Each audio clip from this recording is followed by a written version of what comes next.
Hi Pearle, ഞാൻ ആദ്യം തന്നെ നിന്നോട് സോറി പറയാം. കാര്യം ഇത്രയും നേരം നീ എൻ്റെ കൂടെ ഉണ്ടായിരുന്നു. നിന്നെ എങ്ങനെ ഒഴിവാക്കണം എന്നറിയാതെ ഞങ്ങൾ ഭയങ്കര കൺഫ്യൂഷൻ ആയിരുന്നു. നമ്മുടെ JB ജംഗ്ഷന്റെ ആൾക്കാരും കൈരളി TV ഓൾ ക്രൂ ഞാനും ഭയങ്കര കൺഫ്യൂഷൻ ആയിരുന്നു നിന്നെ എങ്ങനെ ഒഴിവാക്കിയിട്ട് ഈ വീഡിയോ എടുക്കാം എന്നുള്ളത്.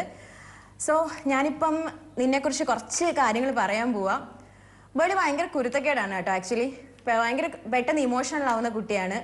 പക്ഷേ അതിനേക്കാളും കൂടുതലായിട്ട് അവള് ഭയങ്കര പോസിറ്റീവാണ്. അവൾ എവിടെയുണ്ടോ അവിടെ പോസിറ്റീവ്നെസ് സ്പ്രെഡ് ചെയ്യാൻ ശ്രമിക്കുന്ന ഒരാളാണ്. Even we are very close. എപ്പോഴും എന്തെങ്കിലും ഒരു വിഷമം ഉണ്ടെങ്കിൽ ഞാൻ ആദ്യമേ ഫോൺ വിളിക്കുകയോ അല്ലെങ്കിൽ കാര്യങ്ങൾ ഡിസ്കസ് ചെയ്യുന്നതോ പേളിയോടായിരിക്കും. കാര്യം എനിക്കൊരു പെർഫെക്റ്റ് സൊല്യൂഷൻ എപ്പോഴും തരുന്നത് പേളി തന്നെയാണ്. So we are very close.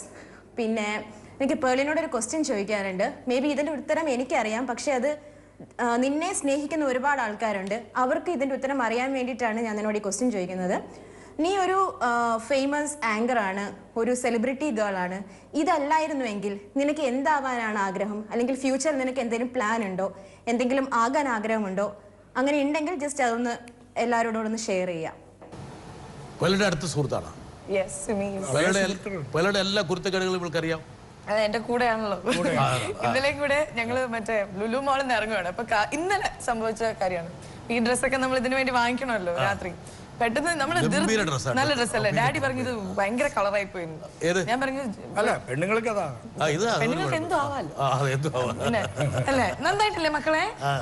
ഒന്ന് ക്ലാപ്പ് ചെയ്യൂ. നന്നായിട്ടുണ്ടെങ്കിൽ ഡിസ്കൗണ്ട് സത്യം പറയല്ല, അതായിരുന്നു സംഭവിച്ചത്. അപ്പം ഇത് വാങ്ങിച്ചപ്പോ തന്നെ പൈസയൊക്കെ തീർന്നു. അപ്പൊ എന്ത് പറ്റി? നമ്മള് മറന്നു പോയൊരു കാര്യമുണ്ട്. ഈ ഇറങ്ങുന്ന സമയത്ത് ഒരു 40 രൂപ അവർ ചോദിക്കും. കാറിലല്ലേ പോയത്, പൈസ ഇല്ല, ഞങ്ങളെല്ലാം തപ്പുന്നു. ഞാൻ പിന്നെ കാർഡ് എടുക്കുവോ എന്നൊക്കെ ചോദിച്ചു. അദ്ദേഹം പറഞ്ഞു സോറി കാർഡ് സിസ്റ്റം ഇല്ല, ലുലു മാളില് അതില്ല.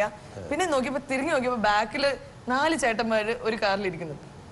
4 പേരുണ്ട്. 10 രൂപ വെച്ച് ഓരോ ആൾക്കാർ തന്നാലും നമ്മൾ രക്ഷപ്പെടും. അപ്പൊ ഞാൻ പറഞ്ഞു സിമി നീ ഒന്ന് പോയി ചോദിക്കുക. ഞാൻ ചോദിച്ചാൽ മോശമാണല്ലോ. അപ്പൊ സിമി അയ്യോ ഞാൻ ചോദിക്കില്ല, ഞാൻ വേണമെങ്കിൽ ATM-ൽ പോയി എടുത്തിട്ട് വരാന്നൊക്കെ. ഞാൻ പറഞ്ഞു സിമി നീ ചോദിക്കുക, നമ്മുടെ സമൂഹം നല്ല സമൂഹമാണ്, നമുക്ക് 10 രൂപ എന്തായാലും തരും എന്നൊക്കെ പറഞ്ഞിട്ട് ഞങ്ങൾ 2 ഓടിപ്പോയി ആ കാറിൽ ചോദിച്ചു. ആ ചേട്ടന്മാര് 10 അല്ല 50 രൂപ തന്നെ ഞങ്ങള്. ഞങ്ങൾ തിരികെ കൊടുത്തത് ഡയറി മിൽക്ക് ഞങ്ങളുടെ കയ്യിൽ ഓൾറെഡി ഞങ്ങൾക്ക് കഴിക്കാൻ വേണ്ടി വാങ്ങിച്ചു വെച്ചിരുന്ന ഒരു ചോക്ലേറ്റ് ഞങ്ങൾ തിരിച്ചു കൊടുത്തത്. ഇത്രയും നല്ലൊരു സമൂഹത്തിലാണ് നമ്മൾ ജീവിക്കുന്നത് മക്കളെ. സോ ഇതൊരു കുരുത്തക്കേടായിട്ട് നിങ്ങൾക്ക് കാണാം, പക്ഷെ ഐ തിങ്ക് അപ്പൊ ഇപ്പൊ എനിക്കൊരു കാര്യം മനസ്സിലായി. പേളി ഒഴിവുള്ള സമയത്തൊക്കെ എന്താ ചെയ്യുന്നത്? ലുലുമാളിൽ തുളിവിരിച്ചിരിക്കുകയാണ്. നല്ല വരുമാന മാർഗം അപ്പൊ നമ്മൾ പറഞ്ഞു വരുന്നത്, സിമി പറഞ്ഞു വരുന്നത്, ഈ ചാനലുകൾ കിടന്നിട്ട് ചളുവൾ പറയുന്നതിന് പകരം എന്താകുമായിരുന്നു എന്നാണ് ചോദിച്ചത്. ഇപ്പോഴും അതാണ് ആവണമെന്ന് ആഗ്രഹം എന്നാണ്. She knows that. ബിക്കോസ് പലപ്പോഴും ആങ്കറിങ് അല്ലെങ്കിൽ വല്ല മൂവീസ് ഒക്കെ വരുമ്പോൾ ഞാൻ നോ പറയുന്നത് എന്തുകൊണ്ടാണ് she knows very well. Because I always wanted to be like him.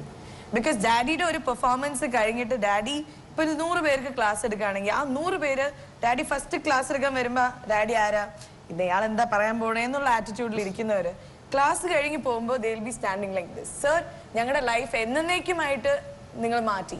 ചിലപ്പോൾ എൻ്റെ ഒരു ഡാൻസ് പെർഫോമൻസ് ഒരു 15 മിനിറ്റ് ആൾക്കാരെ എന്റർടൈൻ ചെയ്തേക്കാം. എൻ്റെ ആങ്കറിങ് ചിലപ്പോൾ ആ ഒരു 1 hour ആൾക്കാരെ എന്റർടൈൻ ചെയ്യാം. പക്ഷെ ഡാഡിയുടെ ഒരു ക്ലാസ് ലൈഫ് ലോങ് ആണ് ഒരാളുടെ ലൈഫിനെ മാറ്റി. നമ്മള് കേരളത്തിൽ ഉരുത്തിരിയാൻ പോകുന്ന ഏറ്റവും പ്രധാനപ്പെട്ട ഒരു ഇൻസ്പിറേഷൻ സ്പീക്കർ ആയിരിക്കും Pearle Mani. I think that will always be my dad. പക്ഷെ അതിന് തൊട്ട് താഴെ ഞാനിങ്ങനെ എനിക്ക് തുടങ്ങണം എന്നാണ്. ഞാൻ ഇവിടെ കുറേ പേര് I know a lot of speakers. ഞാൻ പിന്നെ I do only one thing. ഇവൾക്ക് താല്പര്യം എൻ്റെ അടുത്ത് പറഞ്ഞിട്ടുണ്ട്. So I told to become an inspired speaker you don't need actually വേണ്ടത് നോളജ് അല്ല. What you need is a passion. Passion ഉള്ളവർക്ക് നോളജും വിസ്ഡമും തന്നെ ഡൗൺലോഡ് ആവും. What you need is a passion. What you need is a right attitude. I want to perform എന്ന് പറഞ്ഞു കഴിഞ്ഞാൽ പെർഫോമൻസ് വരത്തില്ല ഈ ഒരു ഏരിയയിൽ. I want to outperform, I want to be better than somebody എന്നൊക്കെ വിചാരിച്ചിട്ട് ഇവിടെ വന്നു കഴിഞ്ഞാൽ ചെയ്യാൻ പറ്റത്തില്ല. ഇവിടെ you need to be yourself and you need to be genuine and you need to be genuinely passionate to the people that you going to talk to. The moment a person is passionate and a person wants to do something from the heart, we are talking heart in our subconscious mind in the channel, the delivery will come automatically.